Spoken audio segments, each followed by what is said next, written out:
এরপরে প্রশ্ন হলো, আমরা স্বামী স্ত্রী ওমরা করতে যাব, প্রশ্ন হলো ওমরা করার পর কখন স্বামী স্ত্রী মিলিত হতে পারবেন?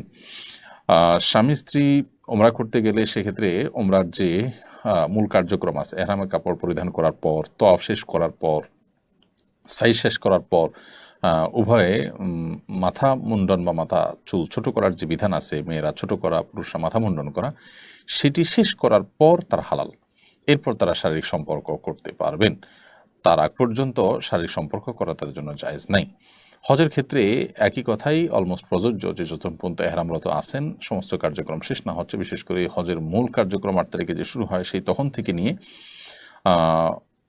10 তারিখে এসে হজের যে কার্যক্রমের অংশ হিসাবে জামারাতে পাথর নিক্ষেপ করা সেটি, তারপর জামারাতে পাথর নিক্ষেপের পর কোরবানি করা, কোরবানি করার পর মাথা মুন্ডন করা, তারপরে তওয়াফ সাই করা, এরপর স্বামী স্ত্রীর মধ্যকার সম্পর্ক, শারীরিক সম্পর্ক করা হালাল হয়ে যায়। অতএব এই সময়ের মধ্যে যদি শারীরিক সম্পর্ক করেন তাহলে সেক্ষেত্রে তারা গুনাহগার হবেন এবং হজের বিধান লঙ্ঘনকারী হবেন, তাদের উপরে দম ওয়াজিব।